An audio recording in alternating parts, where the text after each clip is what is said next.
Tiếp tục đây, chỉ về là viết ule. Tuần truma hian keywords khá phải một khóc mày hi. Tuần truma hian tối tiền cần thiết hậu tuần oh. Kun khoral lawin video kan hal meng oh. Di kan screen record achon kan kalta hey. Google Chrome bok kan lut lenga. Google Chrome kan luta chuan YouTube kan met le to panga. YouTube kan met chia ka tian ron danga. Chuan anoi lama hian profile icon kan metanga. Anoi ding lama khan profile icon kan met le ta chuan heta hian view channel ti oma view channel a kan met lenga view channel kan met lenga chuan heta hian customize channel ti kha kan met leng kian kan metanga video text pa lut ta tro chuan hei he to hi setting kha kan met leng anoi lama hian setting kha kan metanga chuan heta hian general ti a khan oma channel ti a kan metang kan select ang channel ti a kan select chi kha channel lang ta ni mania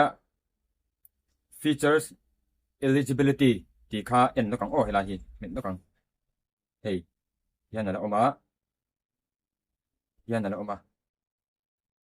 kan met chin nge yan kan met ta chuan access features ti kan met lenga access features ti kan met le ta chuan ta hian take a 6-second video of yourself in ti kan met lenga la kan select anga next ti kan metang next ti kan metanga chuan get email ti kan met le to bang get email ti kan metanga email min lo thonanga chuan email min lo thon ta chuan kan pe kang gmail ka en lo kang mo e hi ron thon ta 11:22 am kan metanga chuan start verification in ti kan met chianga kan no dir sa to ba kan hei mo general lang tani you have already complete verification verification ka complete vek to ani you have access to advanced YouTube features kan hei kan mang thei to ani ti na ani kan mang thei to kan complete to you have already complete verification ti kan mang thei to ani chuan achunga khan engin chi en no kang hey mo advanced features and ti helai khan you can use advanced YouTube features advanced features ha kan mang thei to ni you can use and ti mang thei to and ti mo than heta hian kan lutang than hei chu kan close meng close meng chuan ta hian setting a khan kan lut lenga helai setting icon a hian kan lut lenga tun tu ma hian keywords kha kan da don ani channel ti a hian kan het lenga chuan hei keywords chu lo lang ta ni mo en ula keywords kha ta hian kan da don ni keywords ain tia heta hian kan metanga kan met chia kha kan channel min kha enge malsawma smartphone ti anita tro malsawma smartphone ti anita chuan smartphone related smartphone ne na kai noyang chi kha keywords kha kan da ngai ni hei ada zat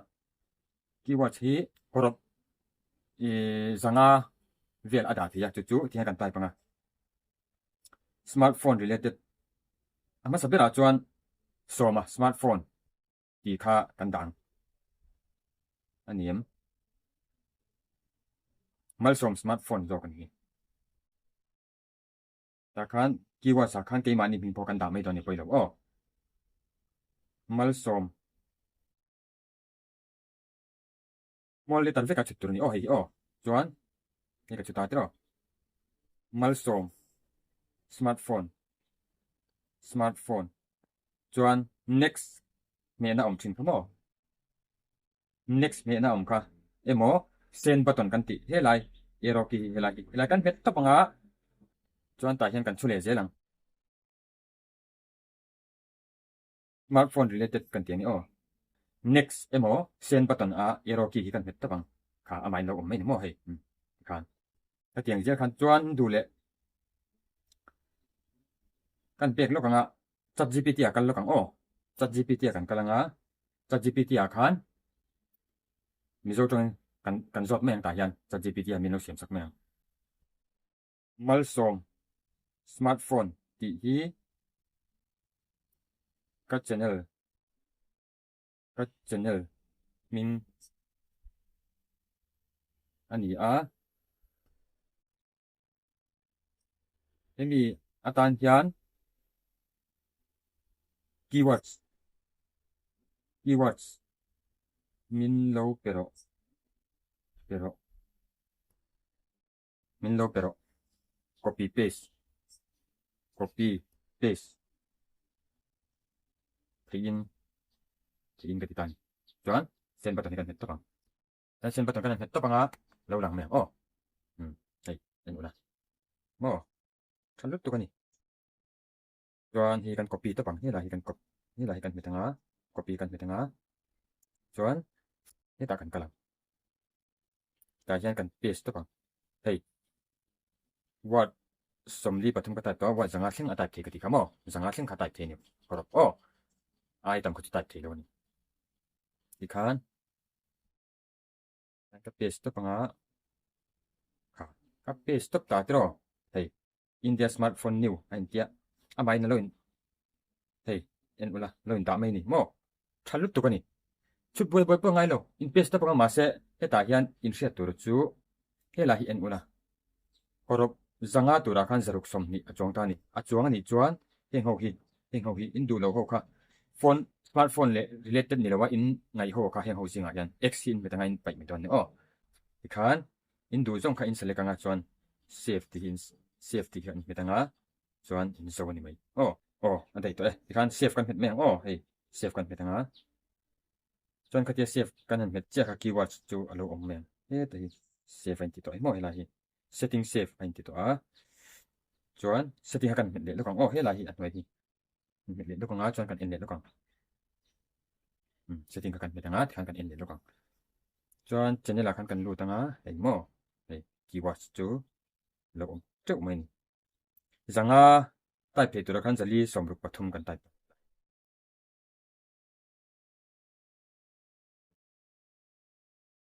det to kang ole ka ti zong kha keywords set dan awlsam te da dan kan an clear ho the chuni mai sela youtube channel hi kan siama amai ro chu a setting hi kan ti fam kim lo chuan kan video a hlut tur angin a hlut theilawa viewers kan nei theilawa subscriber kan nga theilawa khatiang khan in thil om the ni mo views om mia lo subscriber pung chuang mia lo channel siam ve thosi a setting tur poi mo tak video po kan post to nuwa engtin nge mi dangin an en tam mi nan lo view tam thiang subscriber engtin nge kan nei tam thiang ti te setting tur la tam lu to kani tun tuma chuan khati song kha keywords ada dan kha tun tuma khan kan en thil ho ta ale pe ka kan sir so je langa complete kan zir zo huna chuan youtube channel thattak in lenga ti chuan